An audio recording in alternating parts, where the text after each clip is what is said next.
लीयते। सीताराम गुणावली निशिदिवा यज्जीवया पीयते। सीताराम विचित्र रूपमनिशं यश्चक्षुषो भूषणं। सीताराम सुनाम धाम निरतं तं सद्गुरुं संभजे।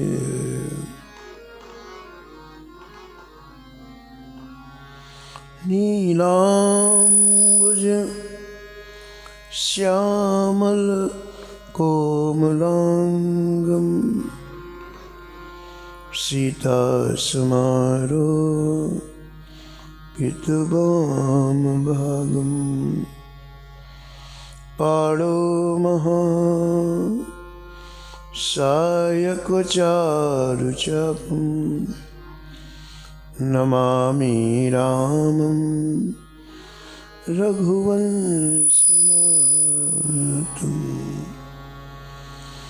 यत्र यत्र रघुनाथ कीर्तनं तत्र तत्र कृतमस्तकाञ्जलिं। वाष्पवारि परिपूर्णलोचनं मारुतिं नमत राक्षसान्तकम्।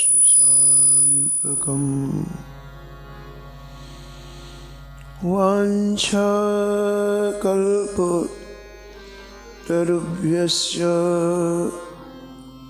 कृपासिन्धुभ्य एव च पतितानां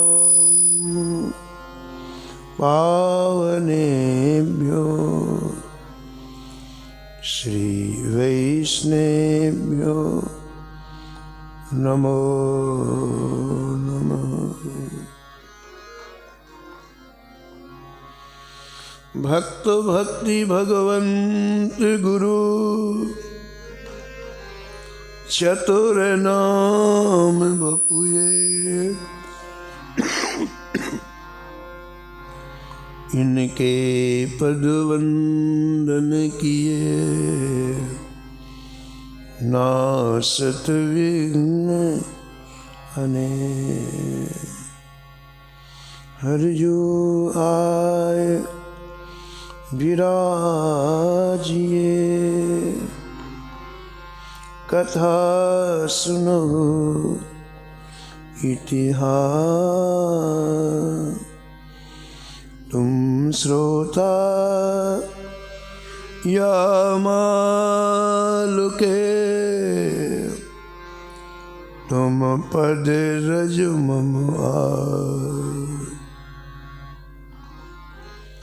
तुम पीछे जो और हैं श्रोता में रस खान। जिनके सकल मनोरथ पूरे वहु श्री भगवान।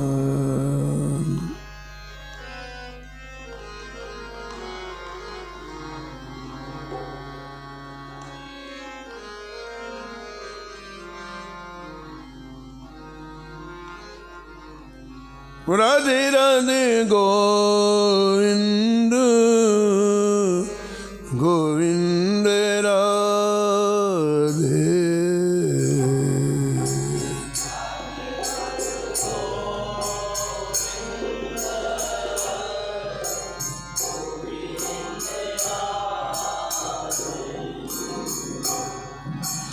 राधे राधे गोविंद गोविंद राधे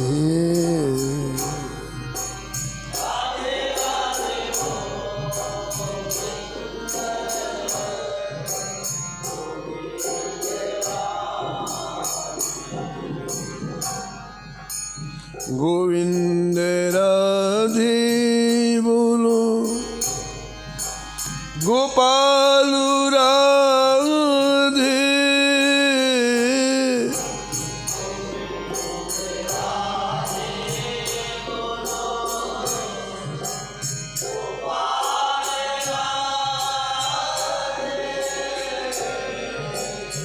गोविंद राधे बोलो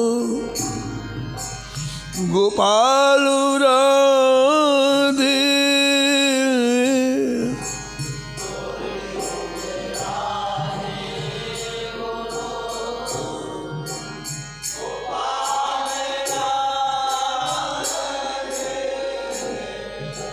राधे राधे गोविंद गोविंद राधे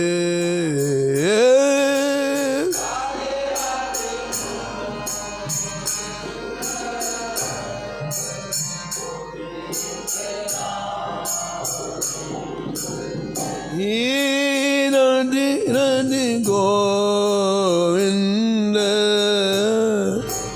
गोविंद राधे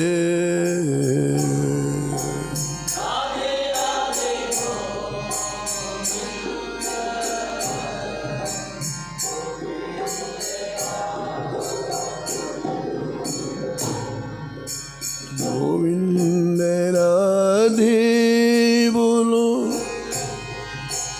गोपाल राधे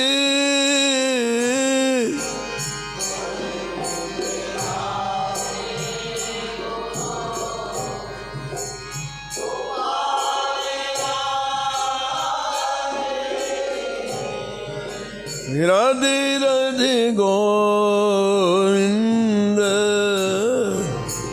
गोविंद राधे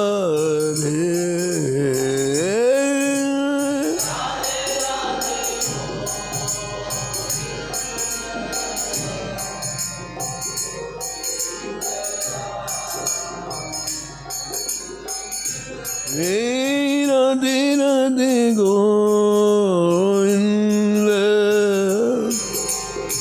गोविंद राधे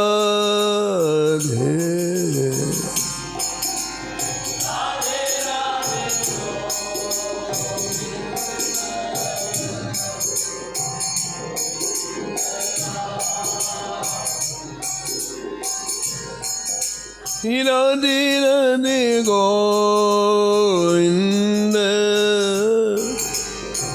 गोविंद राधे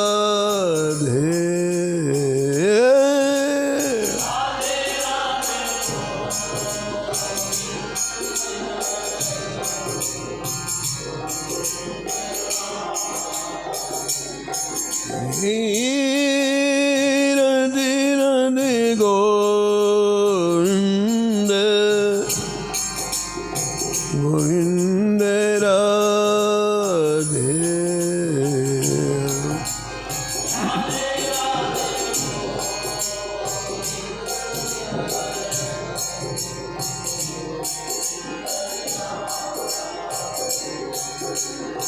श्री जानकी वल्लभ लाल की श्री मंगलमूर्ति हनुमान जी महाराज की सपरिकर श्री भक्तमाल जी के सब संत भगवान की श्री स्वामी अग्रदास जी महाराज की श्री नाभाजी महाराज की श्री प्रियादास जी महाराज की श्री वृंदावन धाम की श्री बांके बिहारी लाल की श्री राधा वल्लभ लाल की श्री गिरिराज जी महाराज की श्री यमुने महारानी की, श्री रामनाम महाराज की, श्री जगद्गुरु स्वामी श्री रामानंदाचार्य महाराज की, श्री महाराज जी की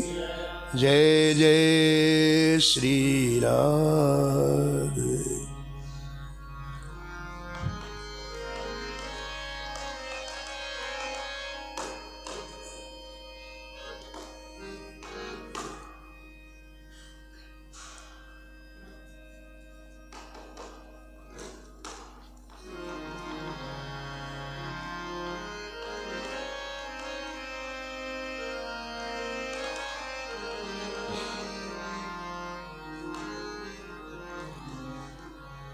श्री रामानंद रघुनाथ जो,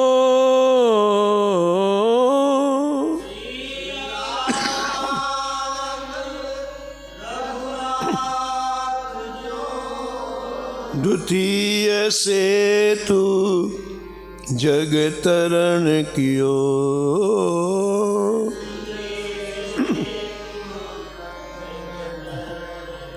अनंतानंद कबीर सुखा, सुर सुर पद्मावत नरहरि,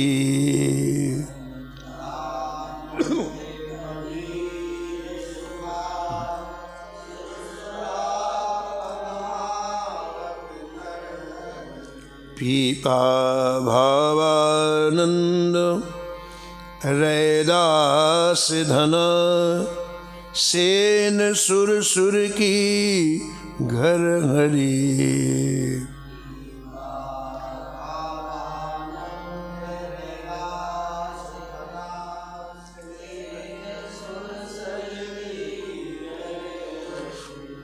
और शिष्य प्रशिष्य एक ते एक उजागर,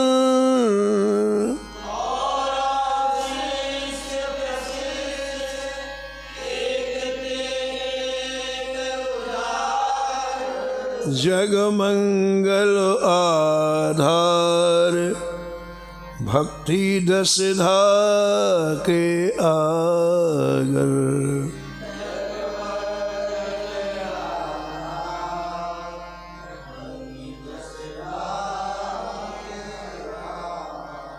बहुत काल बपुधार के, बहुत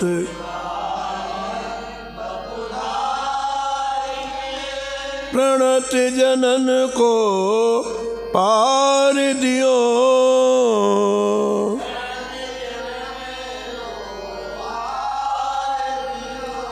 श्री रामानंद रघुनाथ जो,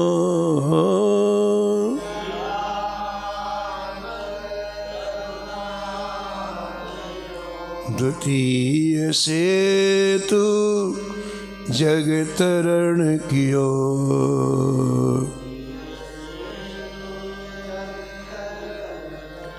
श्री रामानंद रघुनाथ जो,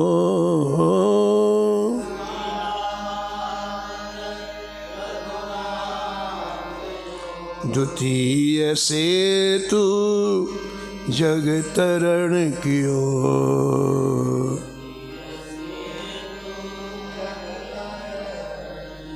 द्वितीय से तू जग तरण कियो,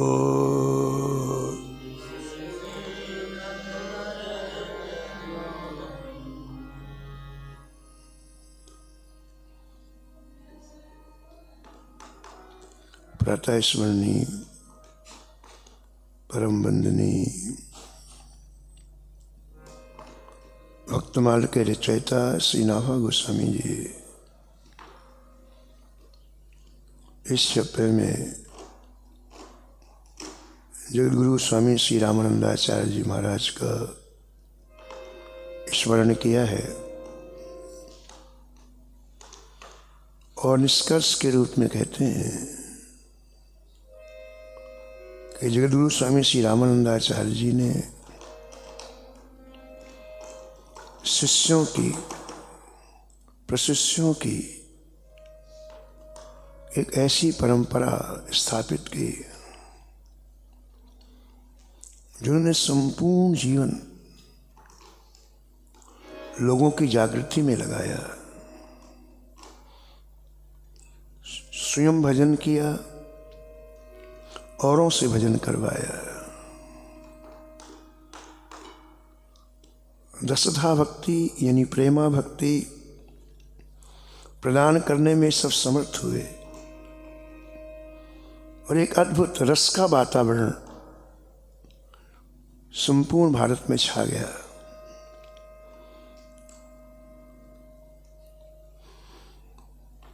कल आप श्रवण कर रहे थे श्री नरहर हरियानंद जी, जो स्वामी जी के अत्यंत कृपा पात्र हैं। उन्होंने एक जिज्ञासा की, भगवान प्रभु प्रेम की प्राप्ति कैसे हो। उस जिज्ञासा के उत्तर में स्वामी जी ने 5 बिंदुओं का स्पर्श किया है। वह आप पिछले दिनों से श्रवण कर रहे हैं। सबसे पहले जिनका भजन करना है उनके स्वरूप का ज्ञान। दूसरा, जिसे भजन करना है उसे अपने स्वरूप का ज्ञान, यानी भगवान के स्वरूप का ज्ञान, और जीव को अपने स्वरूप का ज्ञान। और फिर तीसरा, भगवान की प्राप्ति हम जिस उपाय से कर रहे हैं उस उपाय का ज्ञान। कल आपने सुना 9 बिंदु बताए गुरु रामानंदाचार्य जी ने। जीवों के ऊपर दया करो, पहला। सब जगह भगवान को देखो, दूसरा। किसी की निंदा ना करो, तीसरा। भगवान के लिए नित्य दर्शन करने के लिए हृदय में पीड़ा होवे, चौथा। गुरुदेव भगवान के प्रति हमारे हृदय में अत्यंत ही उच्च भाव हो, भगवान के समान माने, पांचवा।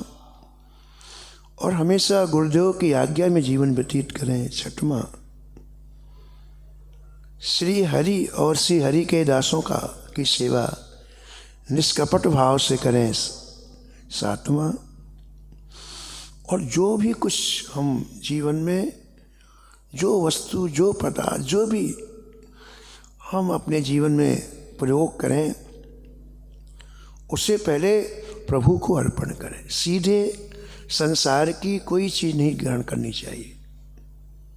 कपड़े हो, कोई वस्तु खाने की हो, कुछ भी हो, सीधे उपयोग करेंगे तो उसका विश्वत प्रभाव पड़ता है।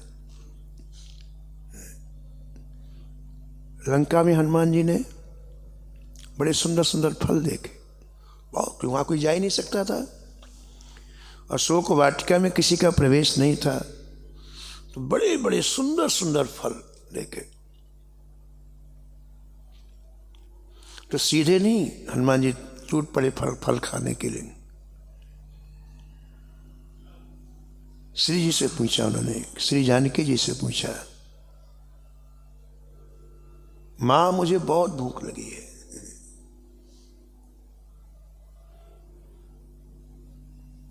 मात मोह लागी अति भूखा। सामान्य भूख नहीं, अति भूख। और ये भूख इतनी बड़ी क्यों लगाई? तो हनुमान जी कहते हैं, लाग देख सुंदर फल रुक। इतने सुंदर सुंदर फल है, जो सोई हुई थी भूख को जग गई। फलों को देखते ही सोई हुई भूख जग गई। तो माँ आपकी आज्ञा हो तो मैं जल्दी से फल खाया हूं, बहुत भूख लग रही है। संसार में जितनी सुंदर वस्तुएं दिखने वाली हैं या जो वस्तुएं में बड़ी स्वादयुक्त दिखती हैं, कोई भी हो, सब में विष है, पॉइजन है। सीधे खाओगे तो पॉइजन का शिकार बनोगे, ठीक है ना। श्री जी कहती हैं, किशोरी जी कहती हैं कि देखो सीधे फल नहीं खाना जा करके पहले राम जी का हृदय में ध्यान करो और उन फलों का भोग लगाओ, फिर खा लो। सीधे खाओगे तो रावण के फल है वो विष, वो बहुत नुकसान कर, मति खराब कर देंगे, बुद्धि खराब कर देंगे। श्री रघुनाथ जी के चरणों को हृदय में रखो और फल खाओ। ठाकुर जी के साथ साथ खाओ, अकेले नहीं खाना। तो इन फलों का कभी भी दुष्प्रभाव नहीं पड़ेगा। संसार की जितनी वस्तुएं जो हमें अत्यंत प्रिय लगती, पहले ठाकुर जी को अर्पण करो, फिर उससे आप ग्रहण करो, तो जीवन में कभी दुष्प्रभाव नहीं डालेंगे। इससे 8वीं चीज कहते हैं श्री जगद्गुरु रामानंदाचार्य जी कि श्री ठाकुर जी के बिना अर्पित किए हुए कभी भी कोई चीज नहीं ले। कोई भी, खाने की हो, पीने की हो, पहनने की हो, कोई भी चीज आए पे ठाकुर जी को अर्पण करो। फिर कहते हैं 9वीं चीज, जिस मार्ग में हम चल रहे हैं ऐसे ग्रंथों का हम अध्ययन करें। हम लोग भक्ति के मार्ग में चल रहे हैं, प्रेम के मार्ग में चल रहे हैं, तो ऐसे ग्रंथों का हम क्या करें, अध्ययन करें। और कैसे करें, कहते हैं श्रद्धा युक्त होकर के, भावपूर्वक। वो स्वामी श्री राम सुखदास जी महाराज कहते थे कि कोई ग्रंथ कैसे पढ़ना चाहिए। मान लो आप रामायण पढ़ रहे हैं, गीता जी पढ़ रहे हैं, भागवत जी पढ़ रहे हैं, कैसे पढ़ना चाहिए। तो पूज्य स्वामी जी कहते थे कि ग्रंथ को खोलो, ग्रंथ को पढ़ना प्रारंभ करो तन्मयता पूर्वक। पढ़ते पढ़ते जहाँ हमारा हृदय द्रवीभूत हो जाए, जहाँ भी जिस भी प्रसंग में हमारा हृदय द्रवीभूत हो जाए, बस फिर ग्रंथ को बंद कर दो और आंख बंद करके उसी भाव में डूब जाओ। हमें ग्रंथ पूरा पढ़ना ऐसा नहीं है, हमें तो अपना जो कठोर हृदय है ऐसे भावुक बनाना है। गोस्वामी जी की एक प्रणाली है कि जब उन्हें कोई बात कहनी होती है तो वो कहते हैं कि सीधे राम जी मेरी बात स्वीकार नहीं करेंगे, बहुत काम है राम जी को। तो पहले किसी भक्त की बात सुनाते हैं राम जी को, जिनके ऊपर दया किया है, करुणा किया है, अनुग्रह किया है। पहले से भक्ति कथा, फिर धीरे से अपनी बात कह देंगे। भक्ति कथा सुनते ठाकुर जी का करुणा से भर जाता है और फिर अपनी बात कह दे तुरंत स्वीकार हो जाती है। ऐसी प्रणाली है। तो हमें जो भी हम ग्रंथ पढ़ें, पुस्तक पढ़ें, पढ़ते पढ़ते जिस प्रसंग में हमारा मन डूब जाए, मान लो रामायण पढ़ा हमने, केवट जी का प्रसंग आया, हमारा मन डूब गया। कैसी ठाकुर ने करुणा की केवट के ऊपर, कैसा अपनाया, तो फिर वही ग्रंथ बंद कर दे और उसी लीला में हम डूब जाए, उसका आस्वादन करें। इस तरह से ये 9 साधन दृढ़ता पूर्वक करने से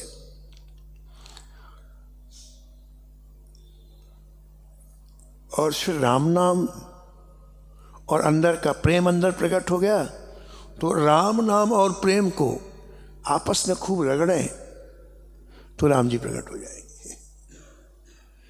इन 9 बिंदुओं को करने से प्रेम प्रकट हो गया। और अब क्या करना है, राम नाम और प्रेम को रगड़ लगानी है। जैसे 2 लकड़ियों को आप बड़ी देर तक घिसेंगे तो अग्नि प्रकट हो जाती है, ऐसे ही महाराज श्री ठाकुर जी हृदय में प्रकट हो जाएंगे। इस प्रकार प्रभु प्राप्ति के 9 बिंदुओं का वर्णन जगद्गुरु श्री रामानंदाचार्य जी ने किया और कहा कि यदि जब तक हम इन रहस्यों को नहीं जानेंगे, जैसे एक अंधा व्यक्ति पूरे जीवन भटकता रहता है, ऐसे हम कभी ये करेंगे, कभी वो करेंगे, कभी ये करेंगे, अनेक साधनों के वन में भटकते रहेंगे और कुछ प्राप्त नहीं होगा। अब अगली बात कहते हैं, चौथी बात कहते हैं कि भगवान हमें मिल गए, इसका फल क्या है? प्राप्ति का फल, प्रभु प्राप्ति फल कहूँ बिचारी,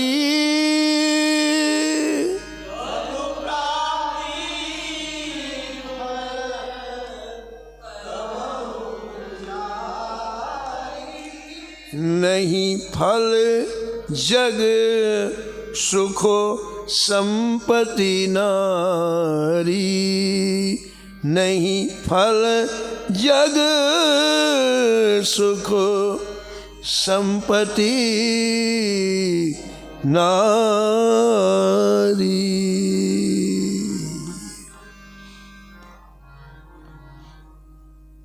श्री राम जी का दर्शन हमें प्राप्त हो गया, इन नेत्रों से राम जी का दर्शन हो रहा है, तो उस दर्शन का फल क्या है? तो आचार्य चरण कहते हैं कि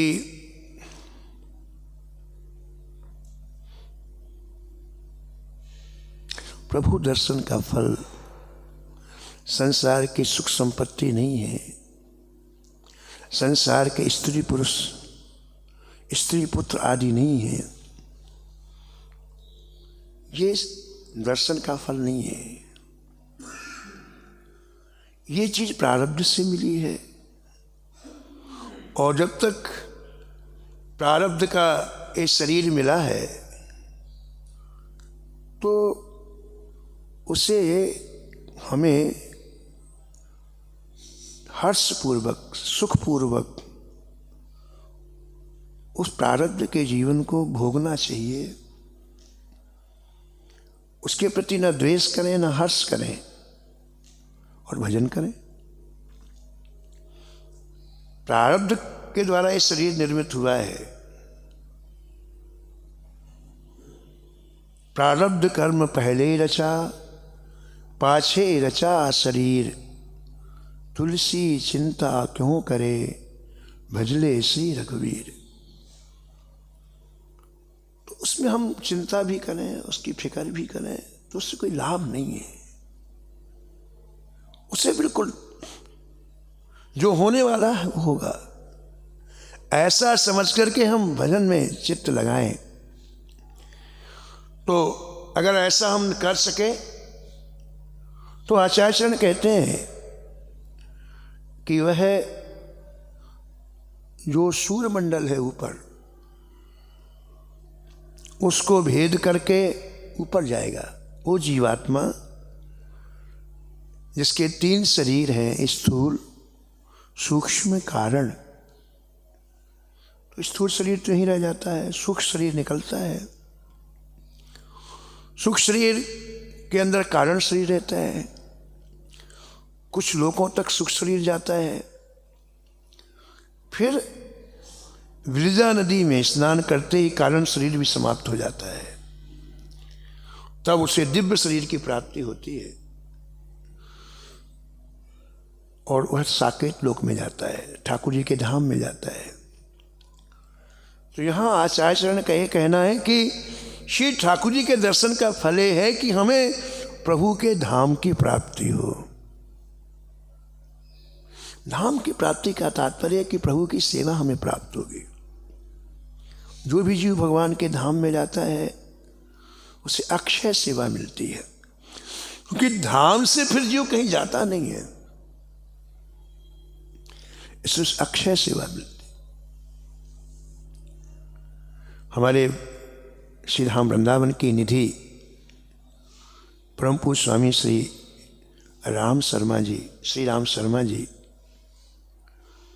जिन्होंने एक रस जीवन संतों के अनुग्रह से जिया,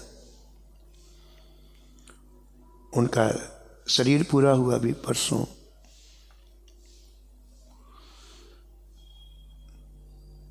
तो उनके लिए एक संत ने बड़ी अच्छी बात कही, बहुत बढ़िया बात कही। कहा कि स्वामी जी शरीर छोड़ने के बाद यही सेवा वहाँ करेंगे जो अभी पदों के गायन कर रहे हैं। पूरे जीवन पदों का गायन किया। श्री राष्ट्र बिहारी सरकार को इन्होंने लाड़ लड़ाया, तो बोले और कुछ नहीं करना है इनको, अब वहाँ भी जाके यही करना है, इन्हीं पदों का गायन नहीं करना है। सेवा प्राप्त होती।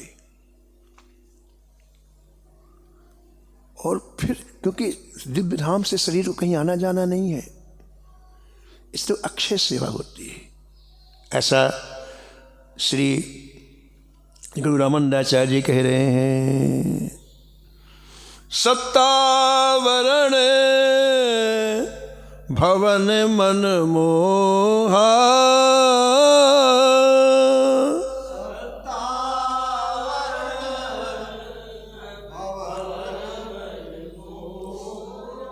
कल्प वृक्ष मणि मंडप सोहा,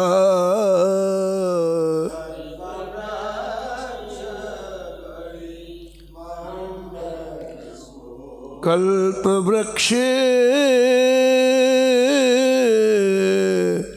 मणि मंडप सोहा,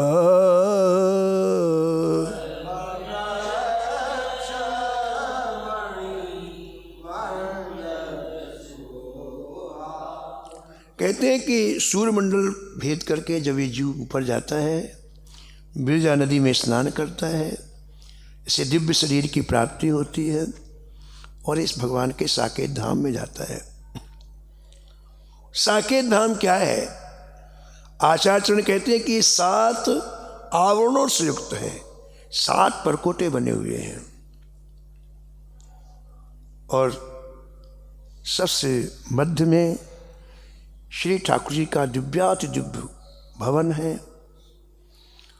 भवन के ऊपर कल्प वृक्ष है, कल्प वृक्ष के नीचे मणियों के मंडप हैं,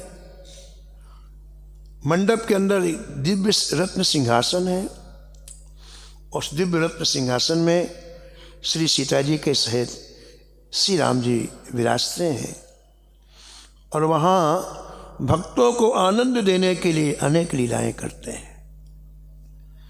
सीता सहित सिंहासन राजे, सीता सहित सिंहासन राजे, भक्तन हित सुख साजही साजे,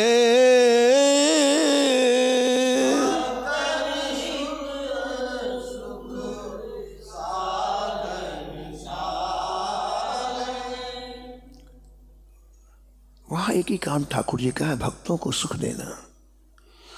भक्तों के हृदय में अनेक तरह के प्रेम की तरंग उठती हैं, जैसे समुद्र में लहरें उठती हैं ना, ऐसे भक्तों के हृदय में नवीन नवीन प्रेम के भाव उत्पन्न होते हैं। उन भावों को श्री ठाकुर जी पूर्ण करते हैं।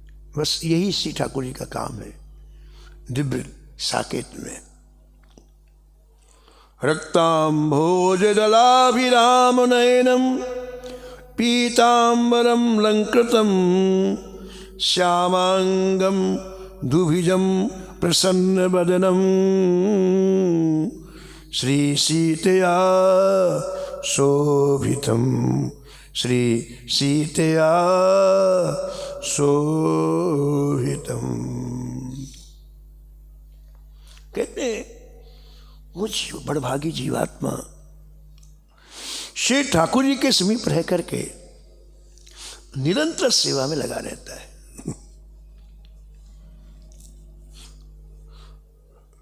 पूज्य महाराज जी श्री मथुरादास जी के प्रति एक किसी भक्त का बड़ा स्नेह हो गया, प्रेम हो गया, तो उनके विरह में रोता रहता था वो रात में। भक्त महाराज जी श्री मथुरादास जी महाराज जी के विरह में रोता रहता था। लेकिन स्वप्न में उसके सामने प्रकट हो गए महाराज जी श्री मथुरादास जी महाराज।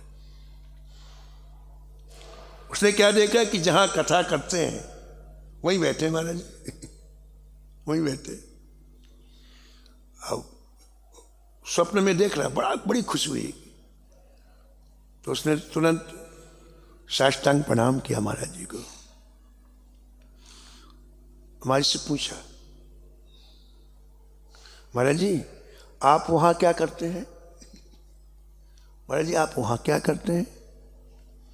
महाराज जी बोले जो यहां करते थे वही वहां करते हैं। वहां भी भक्तमाल सुनाते हैं। तो उसने पूछा, महाराज जी कितने लोग सुनते हैं? तो महाराज जी ब्रज भाषा बोले निरे लोग सुनते हैं, बहुत से लोग सुनते हैं। अब देखो आप कितना सुख मिलता है। श्री ठाकुर जी की प्रसन्नता के लिए भक्तमाल की कथा पूरे जीवन यहां किया और शरीर छोड़ने के बाद वहां भी वही ड्यूटी मिल गई। आचार्य चरण कहते हैं कि दिव्य साकेत में श्री ठाकुर जी की सन्निधि मिलती है और ऐसा अद्भुत वो क्षण और वो समय होता है कि उसका वर्णन नहीं किया जा सकता है। ऐसा सुख ब्रह्मा शंकर आदि को भी प्राप्त नहीं होता। उस साकेत में वो सर्वदा निवास करता है, फिर कभी उसका हमारे कहीं जाना नहीं होता है, फिर उसका विनाश है ही नहीं। असफल तप बल ते अगम। अब ये जो स्थिति है तो आचार्य कहते हैं ना वो तपस्या से मिलती है न किसी साधन से मिलती है। ये बड़े काम की बात है। असफल तप बल ते अगम, फिर कैसे मिलती है? हरि गुरु कृपा सुमध, हरि गुरु कृपा सुगम्य। श्री हरि और गुरु कृपा से ये सरल हो जाती। इतनी दुख कहां से कहां जाना है, लेकिन गुरुदेव कृपा कर दे तो सहज है।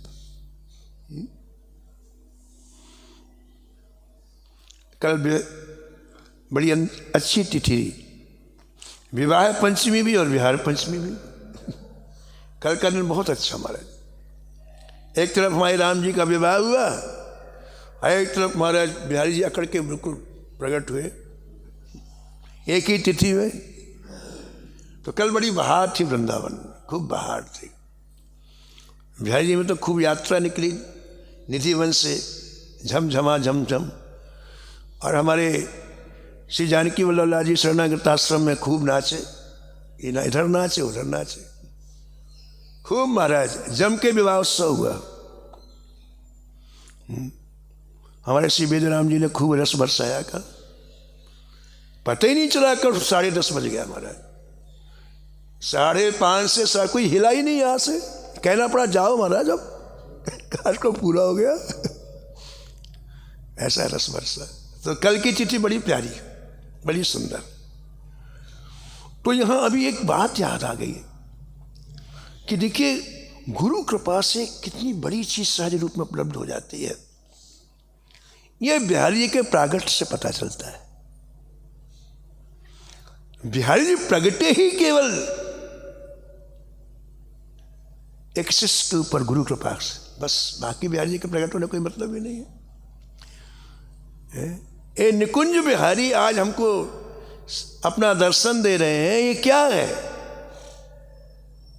एक गुरु एक शिष्य के ऊपर कैसी कृपा करता, केवल ये दिखाने के लिए लीला हुई है।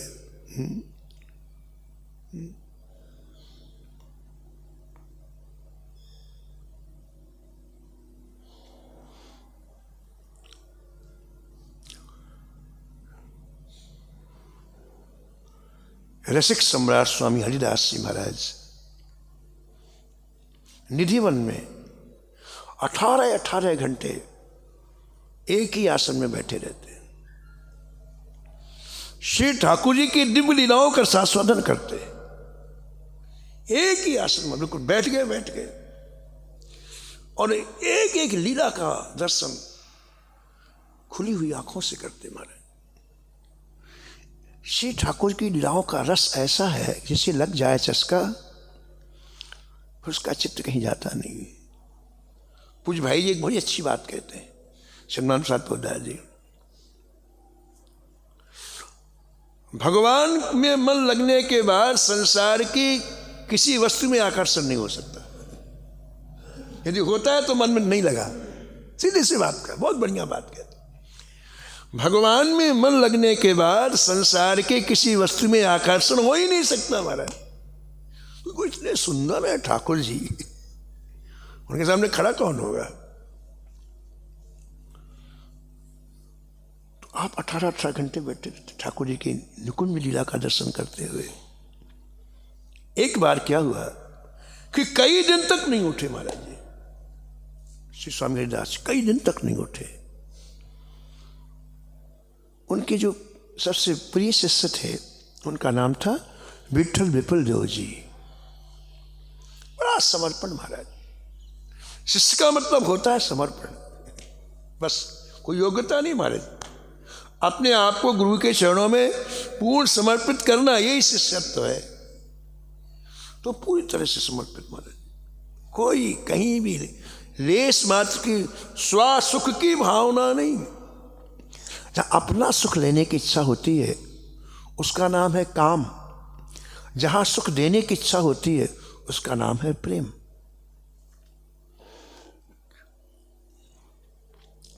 तो विठल पेड़ू जी घबरा गए, जय जय कई दिन से नहीं उठे, क्या करना चाहिए।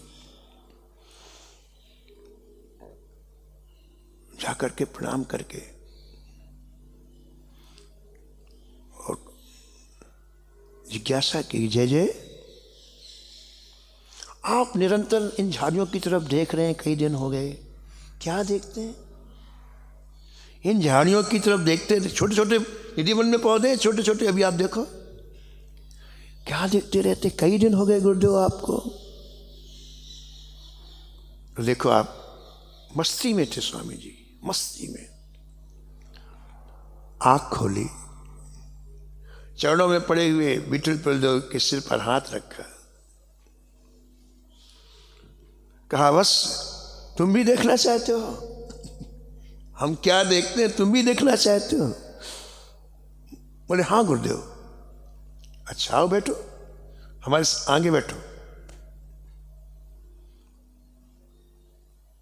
स्वामी हरिदास जी ने सिर के ऊपर अपना एक कर कमल रखा, दृष्टि बदल गई महाराज। जो हम सामान्य दृष्टि से नहीं देख सकते, गुरुदेव ने ऐसी दृष्टि दी, सब चीज वहीं पर निधिवन में हमें नहीं दिखाई पड़ती। यहां पर क्या क्या लीलाएं हो रही हैं हमें चक्षुओं से नहीं दिखाई पड़ेगी। उसके लिए दिव्य दृष्टि चाहिए, महापुरुषों की दी हुई आंख चाहिए। ये हमारे चर्म चक्षुओं से कुछ नहीं दिखलाई पड़ेगा। तो जैसे हाथ रखा महाराज, दिव्य दृष्टि, और वही उन्होंने क्या देखा, न कोई झाड़ है न कोई कुछ भी है, कुछ भी नहीं है। अभी जो आपने वर्णन श्रवण किया, दिव्याति दिव्य भूमि, दिव्य भूमि, रत्न जड़ित मणि जटित दिव्य भूमि, और उसमें दिव्य सिंहासन, और दिव्य सिंहासन में श्री प्रिया प्रीतम युगल सरकार विराजे हुए। और ऐसी रूप माधुरी महाराज, नील सरोरुह नीलमणि, नील नीरधर श्याम, नील सरो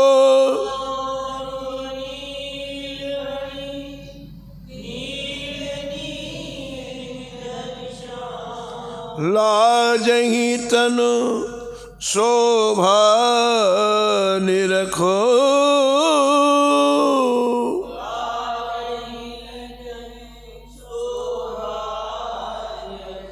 कोटि कोटि सतकाम, कोटि कोटि लाजहि तनु शोभा निरखी, लाजहि तनु शोभा निरखो। कोटि कोटि सतकाम, कोटि कोटि सत। सबसे सुंदर काम जो है, तभी काम के आकर्षण में सारी सृष्टि घूम रही है। तो यहां गोस्वामी जी कहते हैं कि करोड़ों करोड़ों कामदेव सिर झुका के भाग जाते हैं ठाकुर जी की सुंदरता देख करके। लाज ही ऐसी सुंदर छवि प्रिया प्रीतम जुगल सरकार की जब देखा विठल प्रदेव जी, आहा, सब भूल गए। ये भी भूल गए कि पीछे गुरु जी बैठे, सब भूल गए। अभी आपने सुना ना कि ठाकुर जी का मन जहां लगा तो सब चीज अपने आप मन से निकल जाती है। ठाकुर जी कहते कि भाई मेरा एक स्वभाव है, मैं जहां रहता हूं तो अकेले रहता हूं।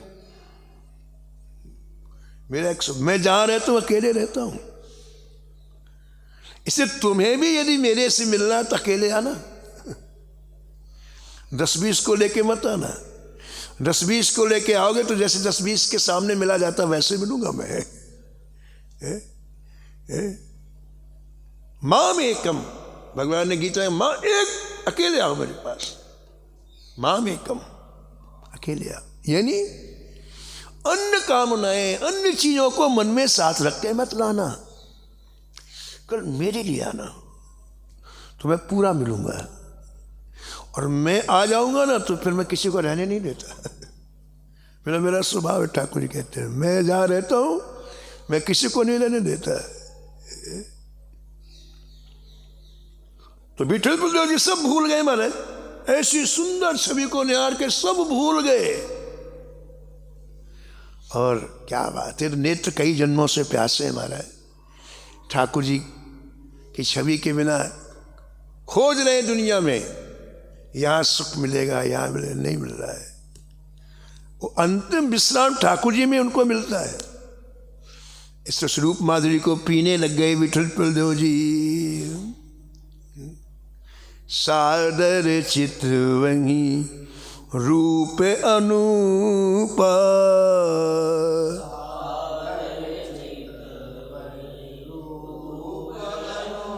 लौकिक रूप होता है तो इस तरह से ध्यान नहीं लगता, मैं इस तरह से निमग्नता नहीं होती। अनूप रूप है जो कभी देखा नहीं।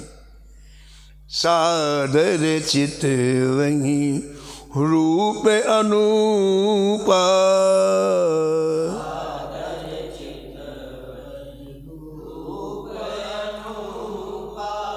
तृप्त न मानहि मनु सतरूपा,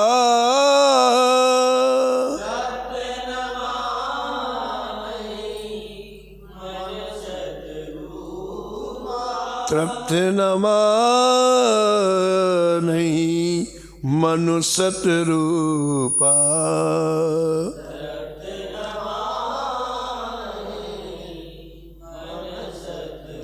तो ऐसी अलौकिक रूप माधुरी को देख करके महाराज सब भूल गए। अब एक गुरु का चिंतन देखो आप, कितने आगे का सोचते हैं। पीछे स्वामी जी हरिदास जी महाराज विराजे हैं, जिनकी छवि का वर्णन कितना सुंदर किया है नाभाजी ने महाराज। साक्षात दर्शन करके लिख रहे हैं नाभाजी।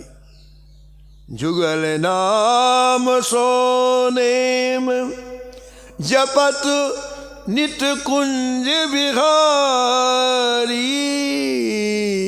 जुगल नाम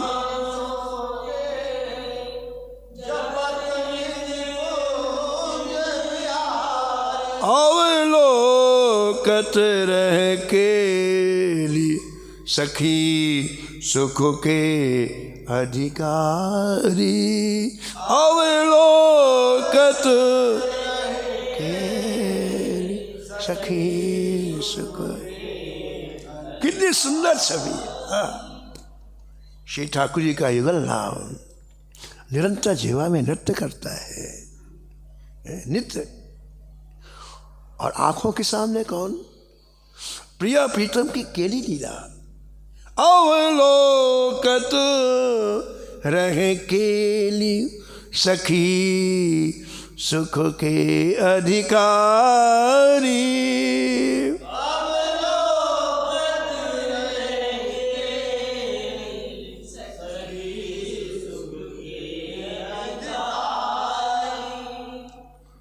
और जब प्रेम उमड़ने लग जाए, जो प्रेम हृदय में समाता नहीं, महाराज जी वही गायन के रूप में बाहर आता है। तो स्वामी जी का प्रेम जब छलकने लग जाए, फिर स्वामी जी खड़े होकर के जब आलाप देते, गान कला गंधर्व श्याम श्यामा को तो से,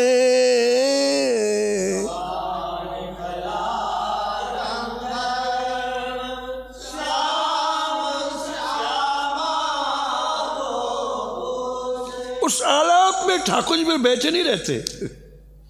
तो ठाकुर जी महाराज ठुमक ठुमक करके नृत्य करते, प्रियाजू और ठाकुर जी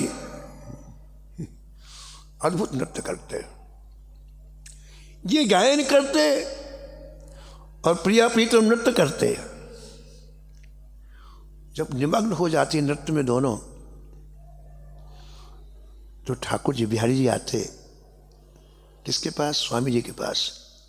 जहाँ गायन कर, स्वामी जी यहाँ गा रहे हैं, यहाँ नृत्य कर रहे हैं, तो धीरे से बिहारी जी आते। बोले बाबा बताओ, हम अच्छा नाचते हैं कि प्रिया जी अच्छा नाचते हैं? खूब पहले नाचे और फिर समीप आए स्वामी जी के, बताओ हमारा नृत्य अच्छा है कि प्रिया जी का?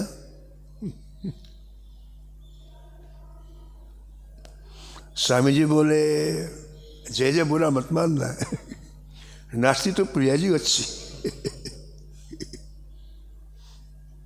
कैसा रस बरसता है।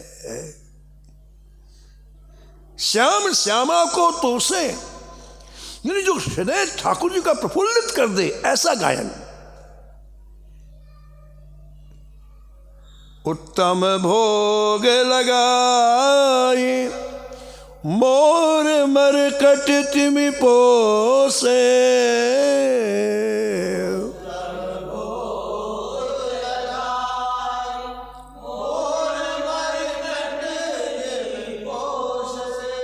भैया कभी ठाकुर जी की सेवा करने का सौभाग्य मिले तो उसे कैश कर लेना चाहिए। कैश क्या है? जितने साधन है सब लगा दो ठाकुर जी में। जो दिया है ठाकुर जी ने आपको, सब लगा दो, सब लगा दो। पूछा खंडन जी ने लिखा है अपने जीवन के अनुभव में कि एक बार जी कोई बहुत बड़ा सेठ था, उसका स्वभाव था कि कोई भी आए उसे देता था। कोई भी आए 24 घंटे में सबको देना, कुछ ना कुछ देना, किसी को खाली हाथ नहीं जाने देता। तो स्वामी जी ने पूछा कि भाई तुम्हारा ऐसा स्वभाव कैसे बन गया? ऐसी उसको देने कोई भी आए। तो उसने अपने जीवन की घटना बताई कि मेरे पास शुरू में बहुत पैसा था और एकाएक जीवन में मोड़ आया कि मेरा दीवाला निकलने वाला हो गया। यानी पूरी तरह से सब व्यापार बंद और दीवाला। तुम एक संत के पास गया, कल दीवाला निकलने वाला था, घोषणा दिवालिया घोषणा होने वाली थी। तुम एक संत के पास गया, संत से मैंने सारी हालत बताई कि महाराज मेरी ये स्थिति है, कल दिवाला मेरा निकलेगा। संत ने कहा ये बता तेरे पास कितना रुपया है? अभी कुछ बचा के रखा है? बोले माँ जी केवल 1 लाख रुपए मेरे पास, वो मैंने छिपा के रखा, बाकी कुछ भी नहीं मेरे पास, सब बिक गया। उसी को दिवाला कहते, कुछ ना रहे अपने पास। उन्होंने कहा इसको भी अभी दे दे किसी को। संत बोले बाजी इसको भी दे दे किसी को, इसको भी दान कर दे। तो उन्होंने भी एक विद्यालय में 1 लाख रुपए लगा दिया, एक बच्चों का भी उससे 1 लाख रुपए दे दिया। 1 घंटे के बाद एक व्यक्ति आया महाराज जी उनके पास और 10 लाख रुपए दिया उसको। बोले हमको अपने साझे में व्यापार में मिला लो हमको। उसने 10 लाख दिए महाराज जी, फिर वो लाखों में ही बढ़ा, फिर हजारों में नहीं बढ़ा। और 1 महीने के अंदर फिर वही संपन्नता। तो उन्होंने देने का महत्व समझा कि मैंने दिया तो 3 घंटे में 10 लाख। तो उन्होंने पूरे जीवन देते रहे। फिर मान लो जो आता उसको देते। भाई महत्व समझ में आए ना महाराज, हमें कथा का महत्व समझ में आए, भगवान के भजन का महत्व समझ में आए, संत सेवा का महत्व, तो आदमी फिर स्वभाव बन जाता है, प्रकृति बन जाती है। क्योंकि उसने अनुभव किया है, सुनी सुनाई बात नहीं है, उसने अनुभव किया है।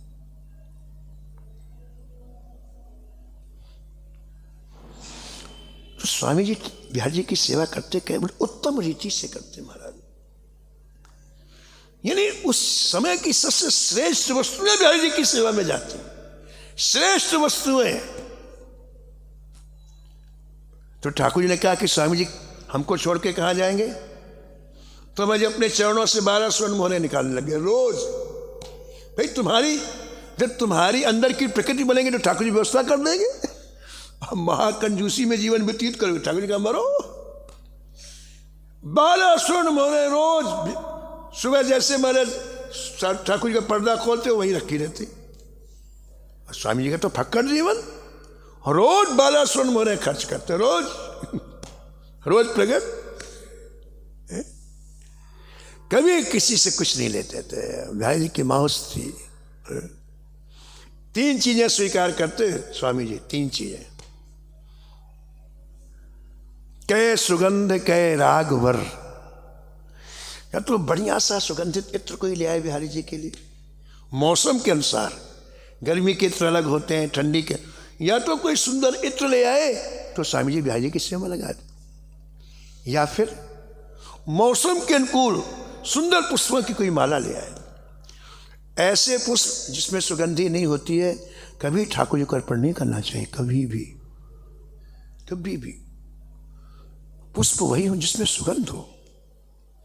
ठाकुर जी को सुख देने के लिए माला पहना रहे ना हम, हमेशा सुगंधी वाले पुष्पों की माला ही ठाकुर जी को धारण कराना चाहिए।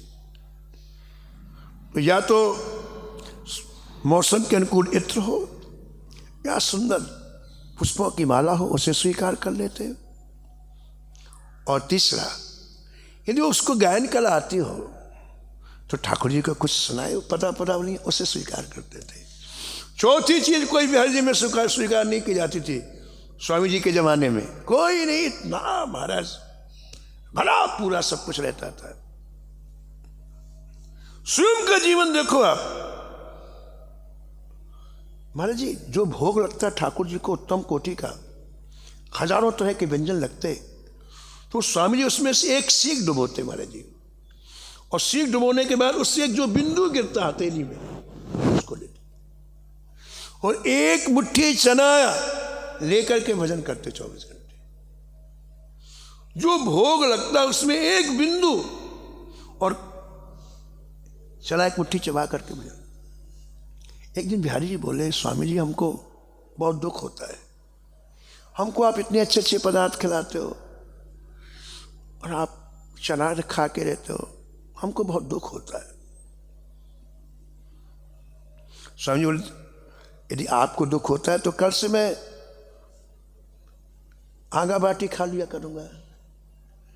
आटे की गोल गोल बना करके कंडे की आग में रख दो, जब वो पक जाए तो उसको निकाल करके ठाकुर जी को भोग लगा के 3-4 आंगा बाटी ले लेते। ऐसा महाराज परम भजन में जीवन स्वामी हरिदास जी का। जो भी भोग लगता उसके 4 विभाग करते, इतना भोग लगता। एक विभाग में वृंदावन के जितने संत थे सबको भोजन कराया जाता।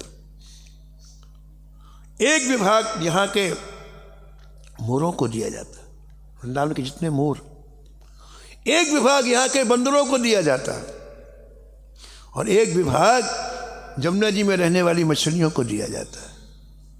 उत्तम भोग लगाए मोर मरकट तिमि पोसे।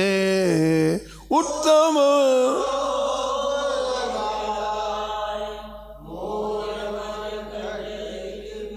नपति द्वार ठाणे रहे, नपति द्वार दर्शन आसा जासु की।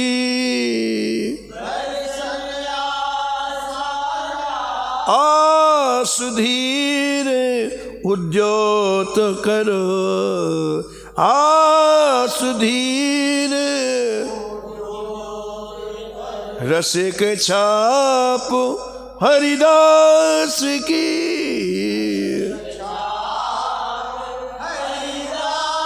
रसिक छाप हरिदास की, रसिक छाप। ऐसे दिव्य स्वरूप जिनका है स्वामी हरिदास जी, निधिवन में अपनी मस्ती में विराजे हुए। आगे विठल पिलदेव जी हैं, सामने बिहारी जी का दिव्य दर्शन हो रहा है। नुकुंज में विराजमान प्रिया प्रीतम का दिव्यादिव्य दर्शन गुरु कृपा से हो रहा है। यहाँ गुरु कृपा की बात सुनाई जा रही है। गुरु कृपा से निहाल हो गए, निहाल हो गए। तो हम ये कहते कि गुरु कितना आगे का सोचते हैं।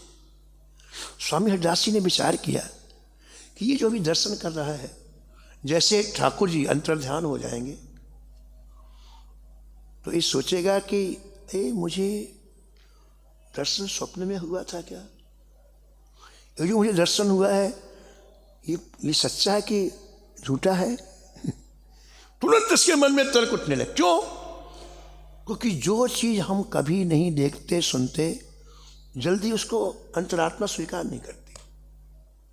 संसार की चीजें तो हम लोग देखते सुनते हैं, तुरंत स्वीकार कर लेते हैं अंतरात्मा, लेकिन ऐसी चीजों को अंतरात्मा स्वीकार नहीं करती तो बाहर निकल जाती है, तर्क बाहर निकाल देते हैं, तर्क बाहर निकाल देते हैं। ऐसा स्वामी हरिदास जी ने विचार किया, इसलिए एक लीला की, आवाज लगाई पीछे से, विठल। गुरु जी की आवाज सुनते ही बाहर आए, अभी तो डूबे हुए थे। बोले हाँ गुरुदेव। बोले क्या देख रहे हो?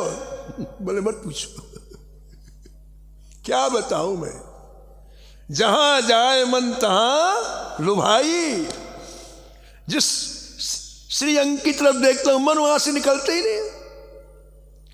ऊपर से नीचे तक देखता हूं, फिर नीचे से ऊपर तक देखता हूं। क्या बताऊं महाराज, कैसे चरण कमल। हो पद राजीव वरण नहीं जाई, पद राजीव मुनि मन मधुप बसही जिन मांगी, मुनि मन मधुप। क्या बताऊं सरकार, एक एक अंक की रूप माधुरी, मेरे पास शब्द नहीं है। बस ऐसा लगता है बस इसको पीऊं, बोलूं नहीं, पीऊं, पी जाऊं सब। तो स्वामी जी ने कहा, स्वामी जी श्री हरिदास जी ने, अच्छा ठीक है ठीक है, चरणों के पास क्या दिखलाई पड़ रहा है, अच्छा बताओ। बोले एक बड़ी सुंदर रत्न में चौकी रखी है, और क्या दिखाई पड़ रहा है? सरकार एक सोने की झारी रखी है, उसमें जल भरा हुआ है। अच्छा अच्छा, एक काम कर सकता है विठल, जो प्रिया प्रीतम के पास रत्न में चौकी में सोने की झारी रखी है, उसको लाके मुझे दे सकता है? बोले हाँ। इतनी जल्दी हाँ क्यों किया? समीप में जाने का मौका मिलेगा और अच्छा लगेगा। तुरंत उठे विठल विपुल देव जी, ठाकुर जी के प्रिया प्रीतम के पास जो सोने की झारी रखी थी जल की, उसे उठाया और स्वामी जी को दिया और तुरंत मुड़े, क्योंकि बिना देखे चैन नहीं पड़ रही थी ना। और जब मुड़े तो क्या देखा, कुछ भी नहीं, पूरा का पूरा दस गया, वही झाड़ियां। हरि राम, चीख मारी और गिर पड़े, धड़ाम से गिर पड़े। मन की एक खुराक होती है, ये खुराक यदि आप देना चालू कर दोगे ना, तो उसके बिना फिर मन जीवित नहीं रहेगा, शरीर जीवित नहीं रहेगा। बस यही तो सत्संग करता है महाराज जी, खुराक बदल देता है।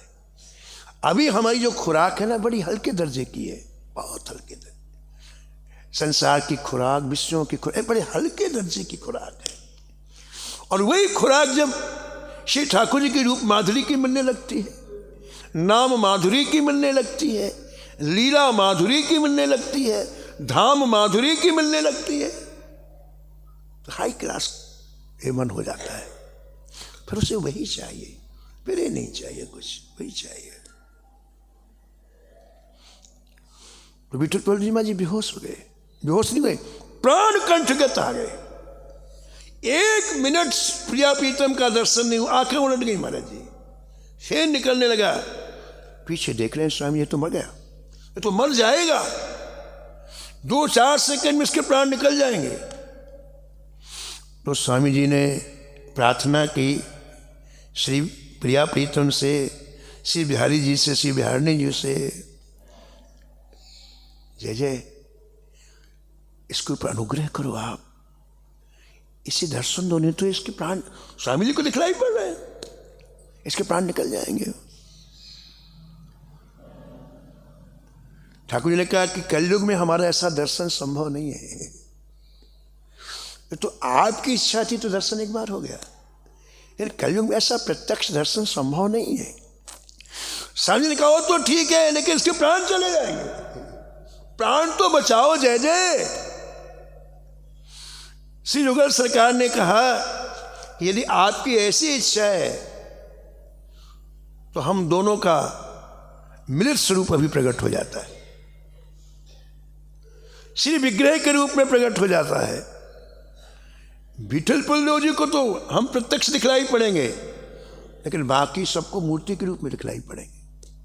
और वही निकुंज के प्रिया प्रीतम कल के दिन अगहन की शुक्ल पक्ष की पंचमी के दिन निधि वन में श्री बिहारी जी के रूप में प्रकट हुए।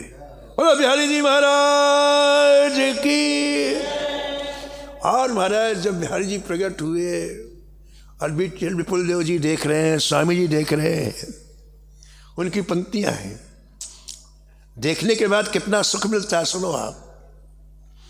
ऐसे ही देखत रहो,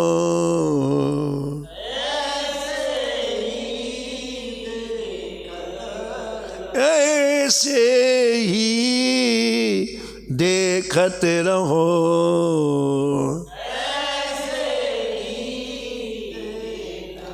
जन्म सुफल कर मानो, जन्म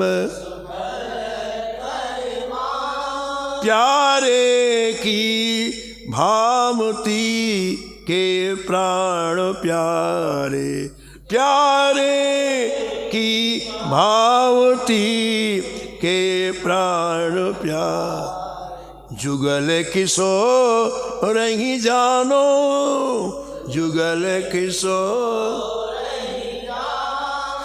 छिन न तरो पल हो हुन इत उत,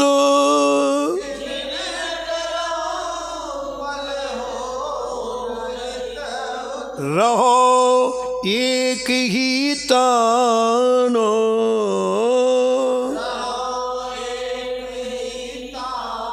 श्री हरिदास के स्वामी श्यामा कुंज बिहारी, श्री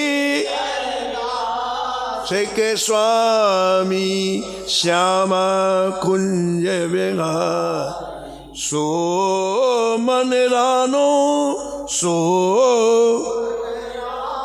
ऐसे ही देखत रहो, जन्म सुफल कर मानो, ऐसे ही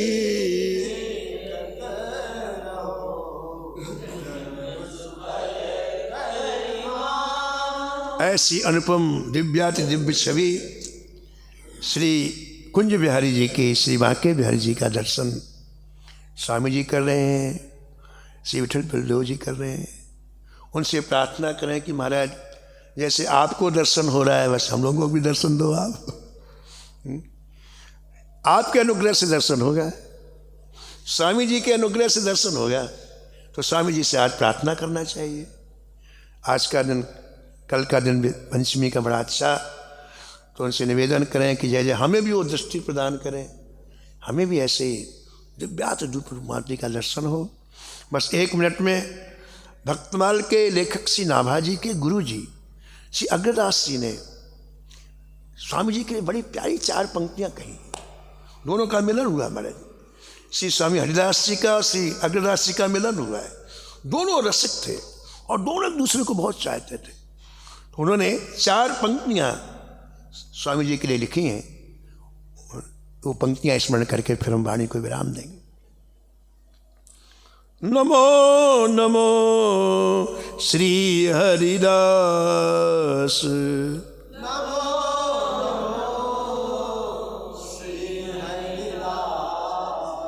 वृंदा विपिन वास बर प्राण, वृंदावन विपिन वर प्राण, सर्वस बांके बिहारी।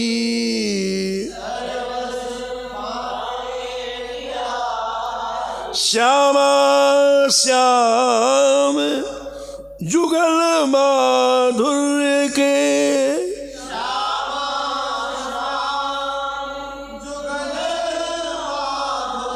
रसिक रिझवार प्रेमावतारी।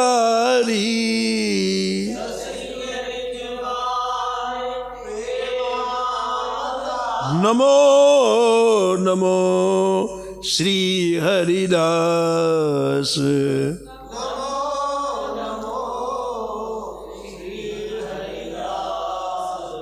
श्यामा परम वैराग्य निधि, बसत निधि बन परम वैराग, सदा भावनातीत स्वप्रवीण भारी, सदा सुप्रवीण भारी। कामना कल्पतरु सकल संताप हरु, कामना कल्पतरु। अग्रदास अली कल्याणकारी, अग्रदास अली कल्याण। नमो नमो श्री हरिदास, नमो नमो श्री। ऐसे बांके बिहारी जी की प्राप्ति श्री गुरुदेव की कृपा से, स्वामी हरदास की कृपा से श्री विठल बलदेव जी को हो गई।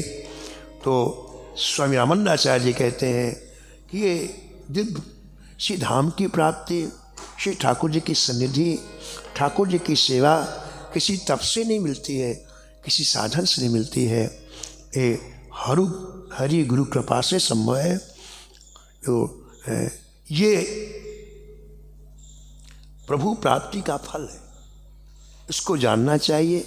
अब एक बिंदु बचा है, वो आप कल श्रवण करेंगे। वाणी को यही विराम, समय की सीमा।